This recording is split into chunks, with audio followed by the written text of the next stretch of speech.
이 시간 함께 나눌 하나님의 말씀은 신약성경 요한복음 4장 20절에서 30절의 말씀입니다. 요한복음 4장 20절에서 30절의 말씀, 제가 하나님의 말씀을 봉독해 드립니다.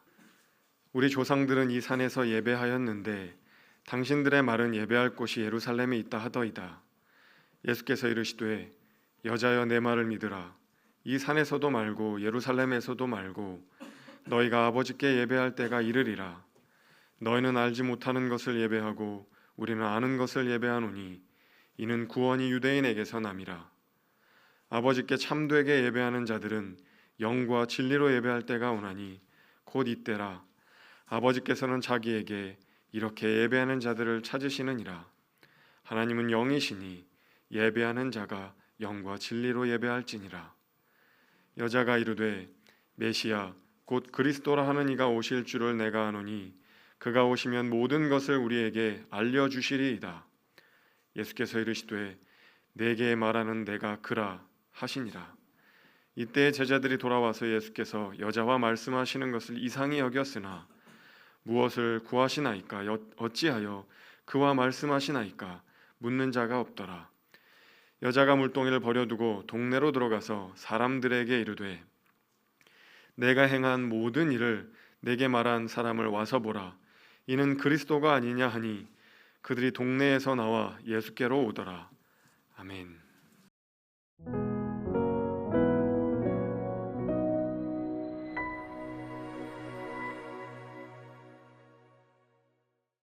여러분, 오늘 우리가 다 읽진 않았지만 사마리아 여인과 예수님의 대화 가운데서 이 두 가지 장벽을 우리가 볼 수가 있습니다. 그 두 가지 장벽은, 첫 번째는 종교 문화적인 그런 장벽이 있고요. 또 하나는 여인의 그 과거사가 예수님과 여인 사이의 대화를 가로막고 있습니다. 첫 번째 장벽은 바로 종교 문화적인 그런 장벽인데, 그 예수님 당시에는요, 길거리에서 남자와 여자가 이야기하는 것이 금기시되었습니다. 그러니까 굉장히 율법적으로, 그러니까 여기서 말하는 율법이라는 것은 꼭 성경에 써 있는 율법이 말하는 게 아니라 그 장로들이 유전 있지 않습니까? 그런 걸로 볼 때 그렇게 돼서는 안 된다. 그러니까 랍비가 그런 얘기를 하면 더 문제가 되는 거죠. 그러니까 제자들이 나중에 돌아와서 여자하고 이야기하는 거에 대해서 당황하지 않습니까? 그런 맥락에서 볼 수가 있고요. 또 한 가지는 알다시피 여기 9절에 보면 그 사마리아 여인이 뭐라고 했냐면 유대인과 사마리아인이 상종하지 않는다는 거죠. 여러분, 사마리아인이라는 표현은요, 어디서 왔냐면 북이스라엘의 수도를 사마리아로 삼은 다음부터 그 북이스라엘에 사는 사람들은 이제 사마리아인이라고 부르기 시작했는데, 나중에 아수르가, 우리 사마리아 지도 잠깐 보실까요? 우리 사마리아가 위치한 게 이렇습니다. 그러니까 그 예루살렘하고 저 갈릴리 사이에 끼어 있는 게 바로 사마리아 지역입니다. 그래서 나중에 보시면 알겠지만 경건한 유대인들은 그 사마리아 지역을 돌아서 가려고 합니다. 원래 가까운 길로는 2, 3일 길인데 바로 가지 않고 해안길로 간다든지 요단강 건너편으로 이렇게 돌아서 간다든지 이런 길을 통해서 가는 거죠. 어쨌든 오늘 그 사마리아인과 그 유대인 사이가 상종하지 않게 되는 것은 바로 아수르, 그 아시리아가 그 이방인들을 그 북이스라엘로 데려와서 이제 민족 혼합 정책을 피게 되었습니다. 그렇게 함으로 말미암아 북이스라엘 사람들의 어떤 반란을 일으킬 수 있는 힘을 빼는 거죠. 그리고 사람들이 섞이게 됐는데 율법적으로 이렇게 피가 섞인 거에 대해서 굉장히 유대인들은 터부시했기 때문에, 그래서 점점점 그 사람들하고 상종하지 않게 되었고요. 특별히 스룹바벨이 돌아와서 성전을 지으려고 할 때 사마리아 사람들이 성전을 같이 좀 짓게 해달라고 했습니다. 그때 여러분 알다시피 아까 말씀드렸던 것처럼 율법적으로 피가 섞인 사람, 그런 사람들이 우리와 함께 할 수 없다 해서 그것을 이제 거절했는데, 그때부터 성전을 짓지 못하게 하려고 굉장히 이제 방해를 했습니다.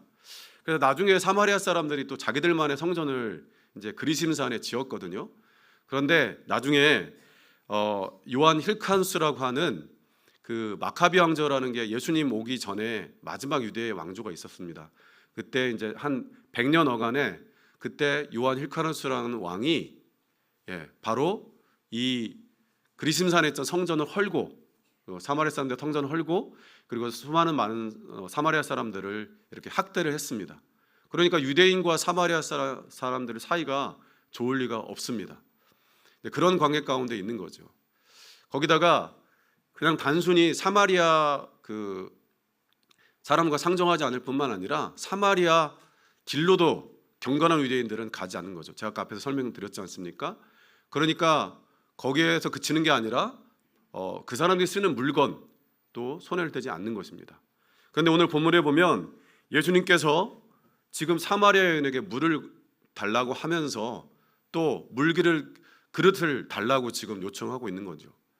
그러니까 오히려 사마리아 여인이 더 불편한 이 사람 뭐지? 당황스러운 상황을 지금 만들고 있는 것이 바로 예수님의 모습입니다. 두 번째 장벽은 바로 그 여인의 과거사입니다. 여러분들이 사마리아 여인에 관계된 이야기를 많이 들어서 아시겠지만 이 여인에게는 남편이 5이나 있었습니다. 지금 현재 살고 있는 사람도 법적으로 이제 결혼한 사람이 아닌데 지금 살고 있는 거죠.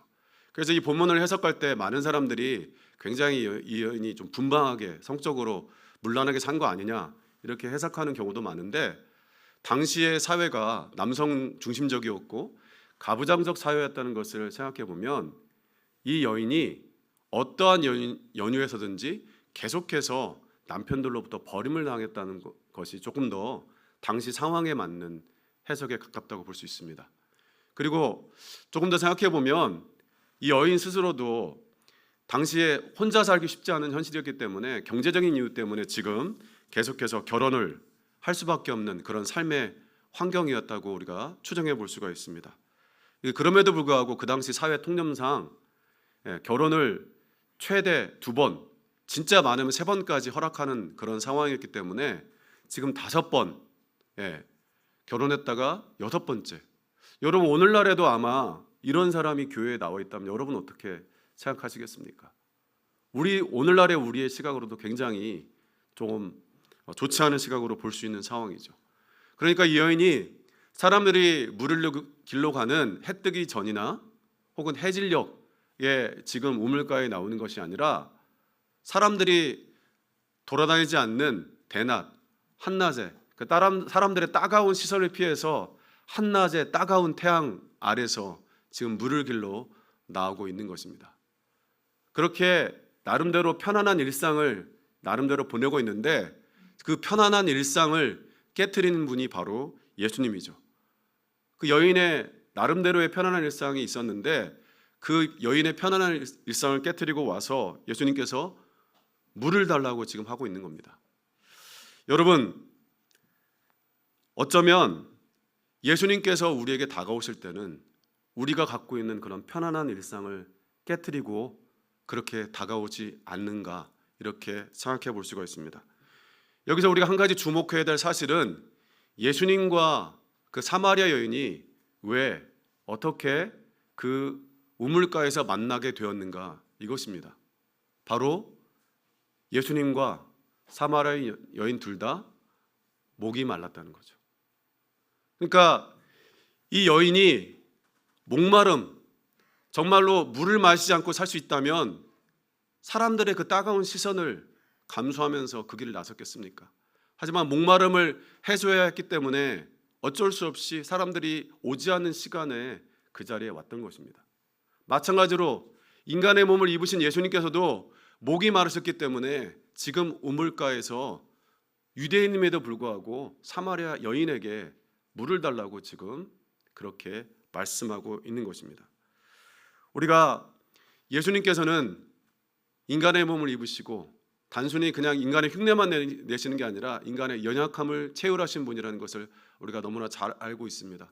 우리 고난주간을 지나면서 예수님께서 십자가에 달리셔서 했던 고백들을 우리가 외침들을 기억하고 있습니다. 예수님께서 십자가에서 내가 목마르다 그냥 한 소리가 아니라 진짜 목이 말라서 목이 마르다 하신 거죠. 그리고 엘리 엘리 라마 사박다니 나의 하나님 어찌하여 나를 버리셨나이까.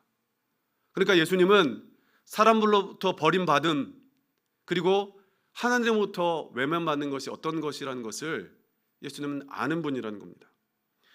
그 예수님께서는 바로 이 사마리아 여인의 상황과 환경에 대해서 지금 반응하고 계시는 것입니다. 영적인 눈으로 보면 이 여인은 살아있지만 죽어 있는 것입니다. 거반 죽어서 힘겹게 하루하루를 버티며 살고 있는 것입니다. 사마리아 여인을 향한 예수님의 모습은 마치 예수님께서 착한 사마리아인의 비유를 이야기할 때 그 모습과 같습니다.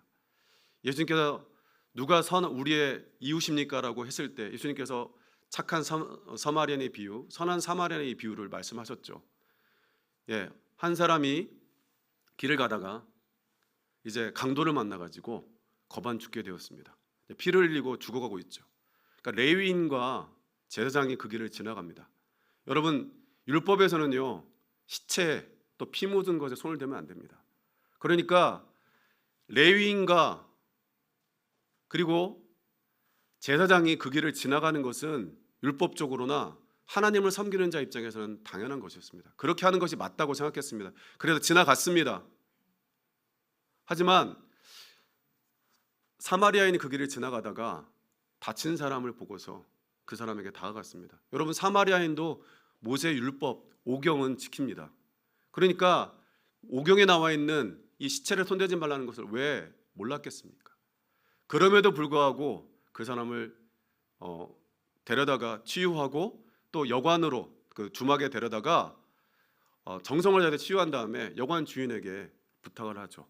자기가 돌아올 때까지 만약에 필요하다면 더 비용을 지불하겠다. 그렇게 이틀 동안 그 고통받는 사람과 있다가 그게 떠나가는 이야기를 해주시는 거죠. 그런데 오늘 이야기를 읽다 보면 이 사마리아인에 대한 예수님의 태도가 바로 착한 사마리아인의 모습과 완전히 닮아 있습니다. 어떻게 보면 예수님께서 본인의 얘기를 하고 있는 것 같습니다. 지금 이 여인은 거반 죽어서 그렇게 있는 것입니다. 오늘 요한복음 4장 4절에 보면 이렇게 나와 있습니다. 사마리아를 통과해야 하겠는지라. 그러니까 그 여인에게 갈 때 예수님은 분명히 본인의 의도를 갖고 가신 것이지요. 사마리아를 가로질러 가시는 걸 주저하지 않았습니다. 경건한 유대인들이 피해가고자 하는 그 길을 예수님께서는 기꺼이 마다하지 않고 그 길을 가셨던 것입니다. 비슷한 맥락에서 당시에는 유대인 남자가 사마리아 여자에게 말을 거는 것들 금기시되었지만 그 일을 하셨습니다. 사마리아의 물건들을 쓰는 것이 금기시되었지만 예수님께서는 그것을 마다하지 않으셨습니다. 거기에 개의치 않으시고 그 여인과 대화에 집중하시고 그 여인의 숨소리 하나하나, 아픔의 표정 하나하나에 반응하고 계셨던 것입니다. 여러분, 더 놀라운 사실은 이 이야기가 진행되면 진행될수록 예수님께서는 본인 스스로를 그냥 목말랐던 남자에서 유대인으로, 랍비로, 나중엔 선지자로, 나중엔 본인이 구주라는 것을 적극적으로 여인에게 어필하고 있다는 것입니다. 40절에 보면 예수님께서는 이 여인 때문에 이틀을 더 사마리아에 머물렀다고 했습니다. 그러니까 착한 사마리아의 비유와 비슷하죠. 예수님의 경험이 어떻게 보면 착한 사마리아인의 비유를 만들어내었는지도 모르겠습니다. 예수님께서는 성육신하신 하나님이신데 당신의 구원 계획을 이루시기 위해서는 일정이 빠듯할 것 같은데 자기의 시간을 기꺼이 사마리아 여인에게 내어줄 뿐만 아니라 이 여인으로 말미암아 사마리아 사람들과 이틀 동안 더 계실 것을 결정하신 것입니다. 그 귀한 하나님의 시간을 유대인들의 눈에 타락한 사마리아인들을 위해서, 아니 사마리아인 중에서도 가장 정말 바닥 같은 존재인 사마리아 여인을 위해서 사용하고 계신 것입니다. 여러분, 만약에 예수님께서 많은 사람을 구원하는 것이 예수님의 구원의 방식이었다면 예수님은 사마리아 사람들이 물을 길러 많은 사람들이 나오는 아침 일찍이거나 혹은 저녁나절 해가 질 무렵에 많은 사람들이 우물가에 올 때 그 자리에 가셨을 것입니다. 만약에 예수님께서 그렇게 하셨다면 이 사마리아 여인을 만나지 못하셨을 것입니다. 하지만 예수님께서는 한낮에 우물가에서 그 사마리아 여인을 기다리고 있었습니다. 여러분, 일본의 신학자 고스케 고야마란 신학자가 있습니다. 굉장히 훌륭한 분인데요. 그분이 이제 영어로는 3mile per an hour라고 하는 on our God이라고 하는 책을 쓰셨는데 한국말로 옮기자면 시속 3마일의 하나님입니다. 그러니까 1마일이 보통 한 1.6km 정도 되니까 한 1시간에 4.8km, 굉장히 이제 뭐 느리다면 느리고 빠른 속도일 수도 있는데, 이 얘기가 무슨 얘기냐면 예수님께서 성육신하신 하나님이라면 하나님이 세상을 다스려가는 속도가 바로 3마일, 시속 3마일로 가신다는 겁니다. 예수님께서 일상을 걸어가는 그 속도와 같다는 거죠. 왜 이야기를 하시는 겁니까? 예수님께서는 정말 하나님께서 세상에 많은 사람을 구원하려면 슈퍼맨처럼 이리 날아다니고 저리 날아다니고 그렇게 하셔야 될 것 같은데, 그렇게 가신 것이 아니라 뚜벅뚜벅 하루하루를 지나가시면서, 그렇게 지나가시면서 사람들의 표정과 사람들의 반응과 사람들의 아픔과 사람들의 눈물에 대해서 반응하셨다는 것입니다. 그래서 이 사마리아 여인도 예수님께서 만날 수가 있었던 것입니다. 이 예수님께서 자신의 일정을 뒤로하고 사마리아 여인과의 대화에, 그리고 그녀의 아픔에 대해서 반응하시고 그녀의 소망에 집중하고 계신 것을 우리가 성경을 통해서 볼 수가 있습니다. 지나쳐가는 일정을 그냥 지나쳐가면서 갈 수도 있지만 그 여인 때문에 멈춰서 그 여인에게 자신에 있는 모든 것을 이야기하시고 자신이 구주라움까지 말씀하시면서 나중에 이틀 동안 그 여인과 함께하고 계신 것입니까? 그 이틀 동안 그 여인은 얼마나 기뻤을까요? 사실 우리가 잘 아는 것처럼 사마리아 여인은 예수님을 처음 만났을 때 그렇게 기쁘지 않았을 것입니다. 자기의 편안한 일상, 어떻게 만들어 온 이 하루하루인데 남들을 눈을 피해서 정말 낮에 물 들어가는 이 시간에 누군가 방해하는 사람이 그 자리에 있다는 것은 아마 그 사마리아 여인을 굉장히 불편하게 만들었을 것입니다. 게다가 유대인이라는 사실이 그 여인을 더욱더 불편하게 만들었을 것입니다.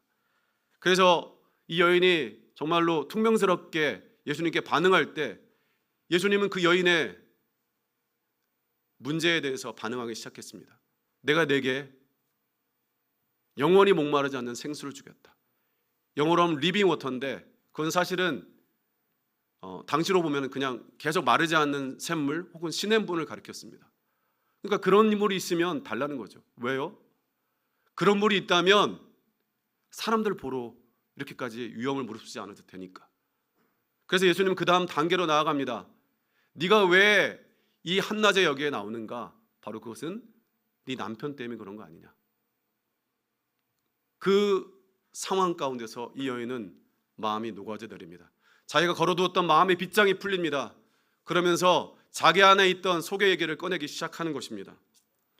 여러분, 지금 그 여인에게 예수님은 이제 그냥 물이 필요한 나그네가 아니라 이제는 선지자로 바뀌어 있었습니다. 여러분이 길을 가다가 누군가를 만났는데 여러분의 과거를 알고 있고 여러분의 현재의 문제를 알고 있다면 여러분 그 사람에게 무엇을 부탁하시겠습니까? 이번 청약은 어떻게 될까요? 우리 아들은 결혼할까요? 우리 딸은 취직할까요? 우리 애는 대학에 이번에 붙을까요? 저건 그런 거 물어볼 것 같습니다. 그렇잖아요. 아닌 것처럼 이렇게 마스크를 벗겨드리고 있는 여러분 표정을 볼 수 있을 것 같은데, 여러분 이 여인도 아마 그냥 아까 말했던 것처럼 그 영원히 마르지 않는 샘물을 달라고 이렇게 부탁할 수 있었고, 그리고 아까처럼 남편이 자꾸 자기를 떠나가니까 이제 이 남편, 이 사람하고 결혼하게 되면 이 사람은 떠나지 않게 되는지, 떠나지 않게 해달라고 이런 부탁들을 할 수도 있었겠죠. 근데 여러분 놀라운 사실은 이 여인의 입속에서 나오는 질문 또 부탁입니다. 어디서 하나님을 예배할 수 있습니까? 여러분 인간의 눈으로 보면 절대로 하나님의 예배하는 것과는 멀리 있는 사람처럼 보이는 이 여인이 정말로 무엇인가 모든 걸 다 아는 선지자 앞에서 부탁하고 고백하고 바라는 것은 어떻게 하면 하나님을 예배할 수 있습니까? 엄청난 아이러니 아닙니까? 지금 그 상황이 우리 눈앞에 펼쳐지고 있는 것입니다. 여러분, 그리심산에서 우리 조상들은 예배한다고 하고 유대인들은 저 시온산에서 예배한다고 하는데, 그럼 저는 어떻게 예배할 수 있습니까? 여러분, 유대인들은 시온산이라니까 자기는 절대 그곳에 갈 수 없는 거고요. 여러분, 그리심산조차도 자신은 갈 수도 없는 것이죠. 지금 동네에 있는 사람들도 피해되는 사람이 어떻게 그리심산에 가서 예배할 수 있겠습니까? 그 여인의 문제를 알고 계셨던 예수님께서 그때 우리가 예배 때마다, 기도 때마다 고백하는 그 고백을, 그 말씀을 하게 되는 겁니다. 예배하는 자가, 하나님은 영이시니 예배하는 자가 영과 진리로 예배할지니라. 여러분, 이 고백을 제사장과 나눈 것도 아니고요. 여러분, 이 고백을 유대인 남자와 나눈 것도 아니고, 이 고백을 사마리아 남자와 나눈 것도 아니고, 그냥 평범한 사마리아 여자와 나눈 것이 아니라 결혼을 5번 했고 지금은 어떤 남자와 살고 있는지도 모르는 그 여인과 이 얘기를 하고 있는 거죠. 여러분, 구약에 레위기가 있다면 예배에 관한 본문이, 신약에는 바로 요한복음 4장이 예배에 관한 본문입니다. 놀랍지 않습니까? 이 사마리아 여인을 통해서 지금 예수님은 예배에 대해서 말씀하고 있는 것입니다. 지금 이 예배에 대해서 목사나 예배학자나 장로님들과 이야기를 나누는 게 아니라, 지금 결혼을 5번 했다가 5번 이혼하고 지금 결혼도 하지 않은 남자와 살고 있는 그 사람과 예배에 대해서 이야기를 나누고 있다면, 오늘날에도 그 이야기는 아마 우리가 상상하기 힘든 이야기가 될 것입니다. 오늘날에 한국교회에 위기가 있다고 이야기를 합니다. 예배의 위기다, 이런 위기다, 저런 위기다 얘기를 하는데, 정말 한국교회의 위기가 뭘까요? 코로나 때문일까요? 정말 한국교회의 위기는 우리의 예배 안에 사마리아 여인과 예수님의 만남과 같은 그런 만남의 얘기가 우리에게 없다는 것이죠.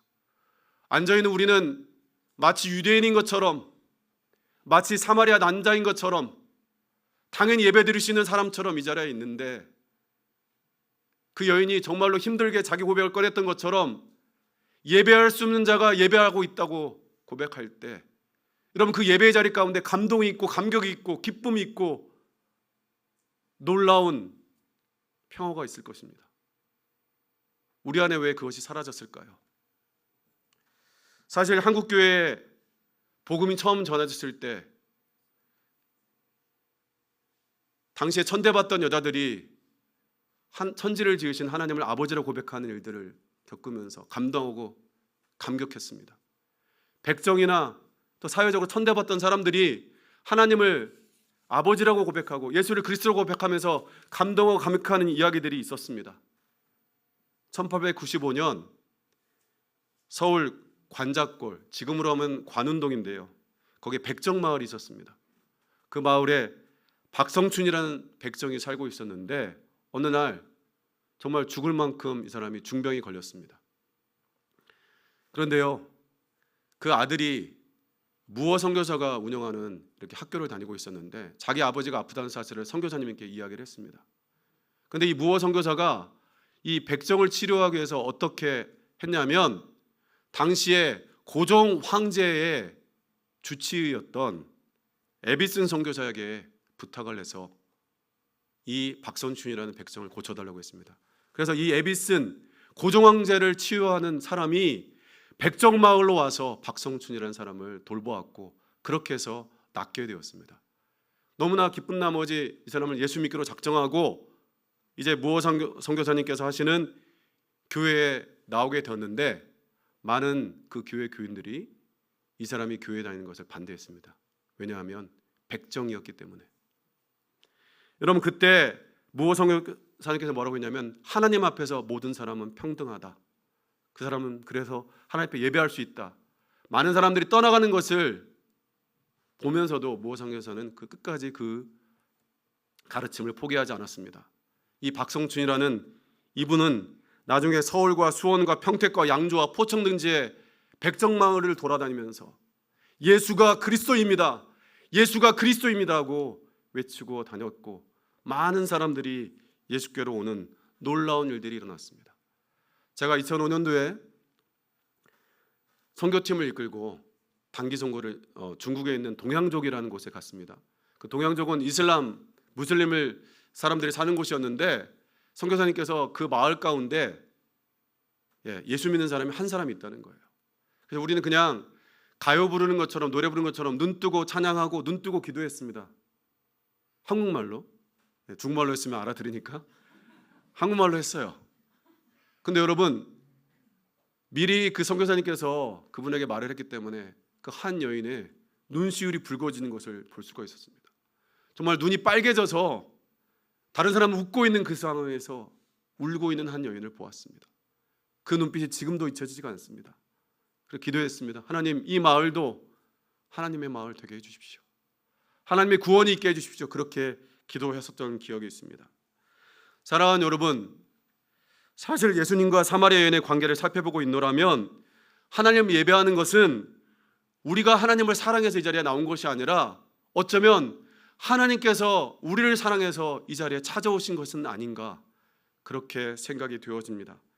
예수님께서는 사마리아를 지나가겠다고 계획하셨고 그 여인과 만났을 때 먼저 말을 거셨고 사마리아인의 그릇을 쓰는 것을 주저하지 않으셨고 사람들이 부정하다고는 그 여인에게 대해서 그 여인의 이야기를 귀담아 들으셨고 그 여인을 통해서 예배에 대해서 이야기를 나누셨고 그 여인에게 자신이 구주라고 그리스도라고 이야기했습니다. 여러분, 예수님이 얼마나 뜸들이셨는지 아시죠?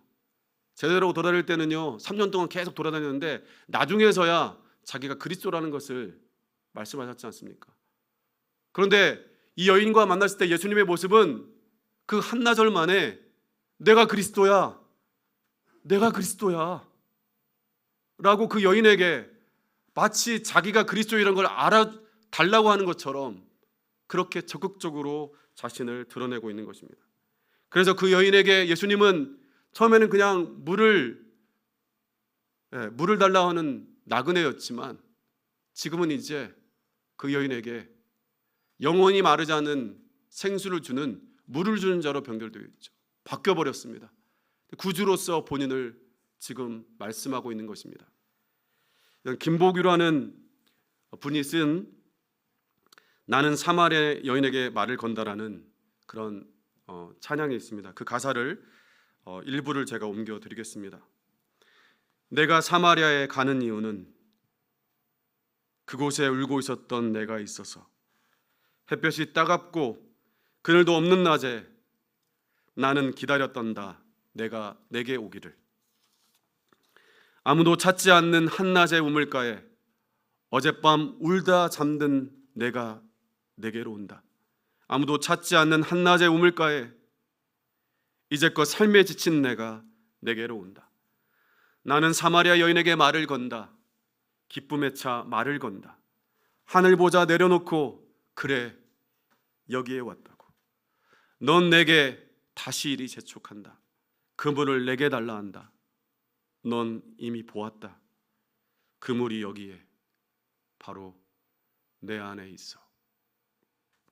아무도 보지 않았던 내게, 아무도 오지 않았던 내게, 그 누구도 찾지 않았던 내게 내가 지금 간다. 이렇게 큰 사랑을 받았다는 것을 여인은 알았습니다. 그래서 이 여인의 가슴에 불이 붙는 것 같아서 도저히 그 자리에 있을 수 없었습니다. 여러분, 이 여인이 그 다음 하는 게 무엇입니까? 자기가 살기 위해서 가지고 다녔던 물동이를 버려두고 자기가 그렇게 피하고 싶고 만나기 싫었던 그 사람들이 모여 살고 있는 그 사마리아 마을을 향해서 들어가는 겁니다. 왜요? 예수님께 받은 그 사랑이 사람들에게 받았던 그 멸시와 조롱과 천대보다 훨씬 더 컸기 때문입니다. 아니 50배, 100배, 1000배 그 이상으로 컸기 때문에 그렇게 할 수가 있었습니다. 요한복음 4장 29절 30절은 이렇게 말씀하고 있습니다. 내가 행한 모든 일을 내게 말한 사람을 와서 보라. 이는 그리스도가 아니냐 하니 그들이 동네에서 나와 예수께로 오더라. 여러분, 지금 사람들 앞에 나가서 나 그렇게 살았던 거 너희들 알지? 나 그런 사람이잖아. 그런 걸 아는 사람이 있어. 그분이 구주셔. 이렇게 사람들에게 나가서 지금 이야기를 하고 있는 거죠. 예수를 만난 다음에 자기의 부끄러웠던 과거가 사람들에게 간증거리가 되고 그것을 통해서 예수가 그리스도라고 지금 선포하는 사람으로 변화된 것입니다. 하나님의 사랑은 그 여인이 자신의 과거에 갇혀서 사람들을 원망하면서 시간을 보내게 하지 않았습니다. 마치 예수님께서 자신을 향해 오셔서 기꺼이 말을 걸으셨던 것처럼 자기에게 원수 같고 자기를 조롱했고 자기를 멸시했던 그 사람들을 향해서 나아갈 수 있는 용기를 주었고 그 사람들에게 자기의 부끄러웠던 과거를 털어놓을 수 있는 사람이 되었습니다.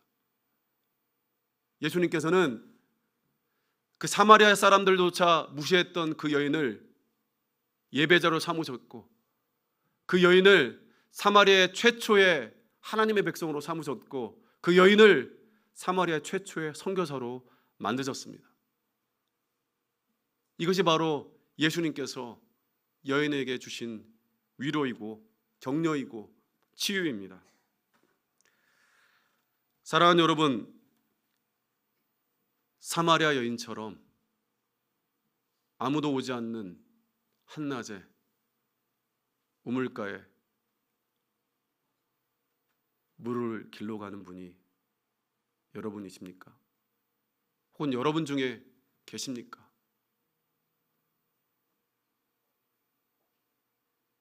그분을 향해서 예수님께서 이렇게 말씀하십니다. 아무도 보지 않았던 내게, 아무도 오지 않았던 내게, 그 누구도 찾지 않았던 내게 내가 지금 간다. 기도하겠습니다.